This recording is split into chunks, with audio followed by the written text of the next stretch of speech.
Hello, hope you're all well. So, yeah, just had a really interesting conversation with my trauma-informed coach yesterday, and one of the many things we were exploring was um, like masking as an autistic person, and so masking is where you essentially perform what you think neurotypicals want you to behave as. Okay, so or the wider culture, because the wider culture is neurotypical and you have like certain social norms and certain ways of behaving, and everyone in a way masks, but then autistic people mask even more. Most people and most autistic people are like forced into camouflage because of like violent essentially social norms that shame them for being different to like what society tells you is like the right type of mind or the right type of behavior or type of way of socializing, and all these things that are essentially violent, right? And like they quell and they like, what's it when you reduce someone's behavior who's autistic and suppress it, right? So like things like stimming, like shaking, rocking in order to regulate your nervous system, or singing publicly, or like humming and rocking, and all those things are like shamed as like something that is like frowned upon socially, even though for an autistic person that's really important to do in order to regulate their nervous system and to cope with reality, right? So it's really fucking important. But anyway, so like camouflage would be like not doing that and like behaving like how you were expected to behave, and so it's like inherently violent and something that we should push against. And it's ableist, right, essentially. So the reason why autistic people camouflage so extremely is because of safety reasons, because we get bullied, harassed, targeted, and experience violence when we're ourselves. So sorry, I just felt really emotional when I said that. Yeah, but sorry, I just figured out that's probably part of why I can't be myself often. But yeah, yeah, there's other things as well, and so it takes a ton of energy to do it. Yeah, but it's super complicated, and I have done a radio show before about it, where the whole radio show I was just like, wow, this is, as soon as I was talking about it, I just went into like existential crisis mode, because you'll see what I mean shortly. Yeah, so it's really confusing for me, because you start to lose like who is me and who is masking and who is, so camouflage is another word for it, and like it's often misinterpreted as like being ingenuine and not being real, and I think that's changing quite a lot, that perception, because that's not what it is. It's like a safety protection model, and like when you've had it literally since basically you were a baby.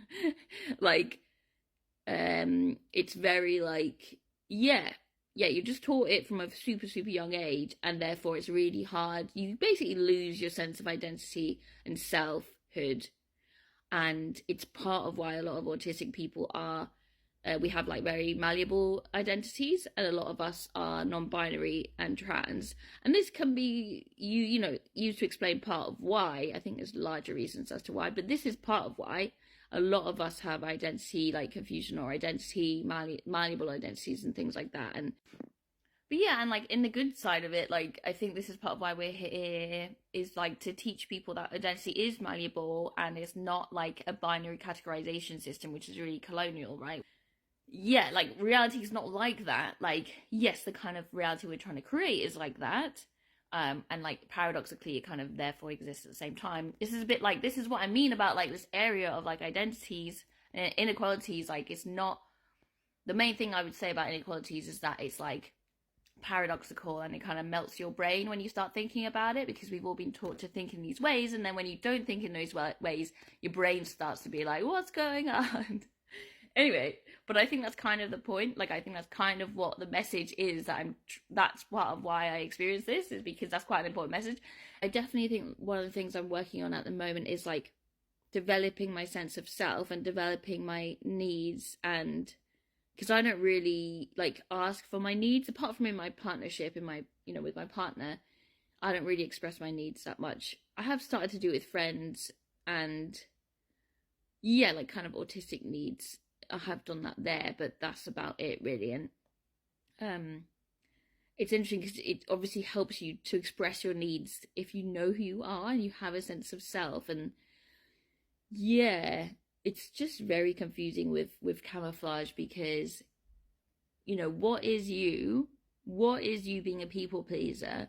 What is you being nice because you want to be nice? Like a lot of my Buddhist beliefs and practices, you focus on compassion and kindness, like really focus on that. And like it is something that I want to be doing. That is my belief system, that I want to be as kind and as loving as possible, even probably to people that don't deserve it, but not in a way that will like lose my self-respect or lose my, you know, my own needs in that. But my kindness is activism, you know. And then yeah, it's just really confusing. So yeah, and I think there's a false binary with camouflage where like the stereotype is like a lot of autistic people are trying not to mask and camouflage.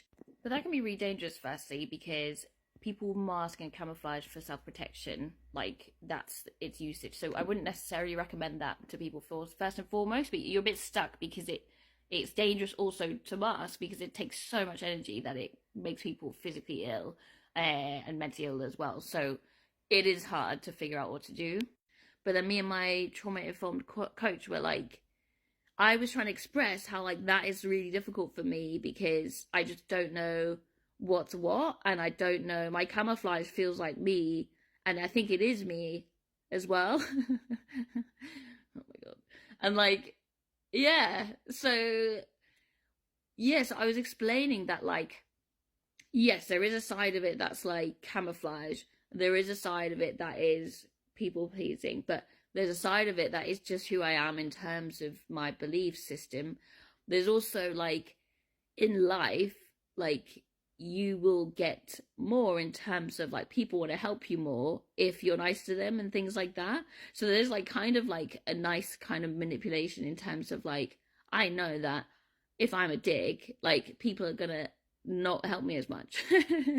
Or like, you know what I mean? So like there's a practical element as well, and a safety element, and like there's a reason why I do it in terms of safety, in terms of like making the best outcomes of my life.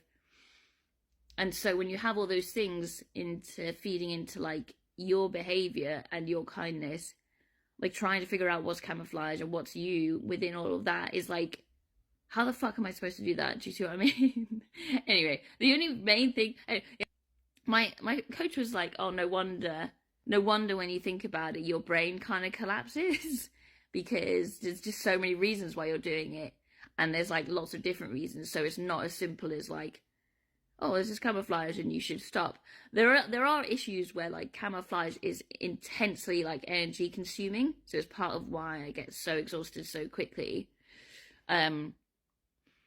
Yeah, but it's like when I have tried to like demask, then I'm not sure if that's me either. Like, yeah. So it's like, for example, right? Let's just say I'm having a conversation and I'm like following more of like the usual scripts and the more kind of social conventions, right? But then I insert like me stimming, like clapping or rocking or saying something that like is not super like conventional or acceptable, but still, you know, not like really rude or anything, but just something that is just a bit wild, like out there in terms of my autistic perspectives, in terms of the mainstream, right? In comparison to that. So like, because I'm forcing myself to do that actively, isn't that camouflage? No, that's not camouflage. Like, is that myself if I'm doing that actively to try and counteract the camouflage? Do you see what I mean? Oh god. Anyway, I think this is, when I looked at my astro chart, it was saying the next 10 years are going to be dedicated to figuring out who I am. So I don't think it's a quick fix. But it's also ironic because one of my friends was like, Nadia, you're like the most authentic like person who is themselves that I know. So like it is, yeah. I think at the end of the day, I just need to accept that whoever comes out is me, really, and they just need to get like have some slack. I Like, I don't need people judging me about what is and what isn't masking, including myself. Like, it's already hard enough, like, just existing in any space. So, very interesting, though, hey? Very interesting. And I think one of the things we did work out is, pardon me, like, the calmer I am, the more I can figure out what my needs are and who I am. But calmness is not something I ever am, like, ever, like, without, like, crazy amounts of work, like, which I do, but, that is a tall order, I'm telling you, like, oh my God. But, like, kind of exciting, like, something that I obviously want to do more in.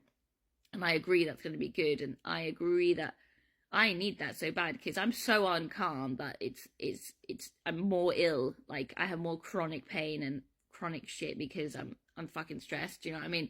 So it's definitely, I think what it's really focusing in on for me right now is like, and this keeps coming up, is like, I need to focus on somatic healing. I need to focus on being calm. Like, that is probably the most important thing in my life, really, if I look at what's important.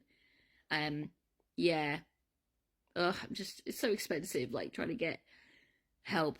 And yeah, and I am really financially privileged. Like, I'm really lucky in that respect. And lots of people don't have access to that as well. And I think, yeah, I need to remember to start, like, trying to do more somatic. And I mean, you don't have to pay for it, I guess, of course. Yeah. Definitely need to focus on trying to get more of that support, I think. Anyway, thought it might be interesting and maybe helpful. Like, we realized when I tried to talk about, the first time I remember expressing a need was when I was like 19, and I really needed my parents to split up. Like, I just needed it. Okay, so since I was 12, I was like telling them, like, guys, you need to divorce. This is bad. Like, this is real bad. And yeah, so the first time I expressed the need was actually my dad came to me when he was trying to leave, and he was like, should I leave? And I was like, because of my own needs, I was like, yes. And I helped him leave, basically. Yeah, anyway, it was a bit brutal, but it was better for everyone in the end. Obviously it shouldn't have really involved me, but here we are. So yeah, cause I helped him leave because he was being, like, physically blocked from leaving at the time. So yeah, like, the next day I helped him leave. And then my trauma-informed coach was like, oh, so the first time you ever expressed a need, your dad left and your family collapsed and imploded. And yeah. And I was like, yeah. So I don't think that helped. But anyway, I mean, that could be like grasping at straws there. But yeah, interesting. It is worth thinking about. It's definitely not gone well when I've expressed needs, let me tell you. So yeah, I mean, I guess technically that one did work out in the end. Yeah. Anyway, so when I was talking to my trauma-informed coach, I was like, yeah, like, I don't really feel like a person. Like, this is what I feel like. I feel like lots of different shards, colourful shards of, like, glass and gas, and, like, I don't really feel like a human being. And, like, I know that sounds wild, but, like, and I know that I am a human being, but, like, yeah, like, my belief system is that I'm streamed into this body for a certain period of time, and then afterwards I'll go somewhere else.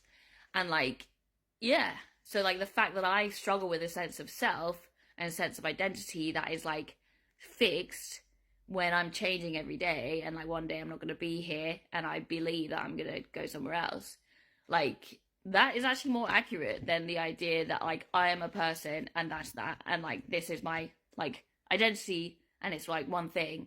Like, yeah, so, like, one idea is, like, you could say, like, my perception of this is actually more accurate than what the culture tells you. This is another one. It's funny because I was like, I just feel like I'm in pieces all the time, which is not the most reassuring thing, but yeah. Anyway, I think you get my point. Yeah, and it's probably a flawed point, I'm sure, but yeah, I'm just saying, like, it sounds mad, but maybe it's actually more accurate.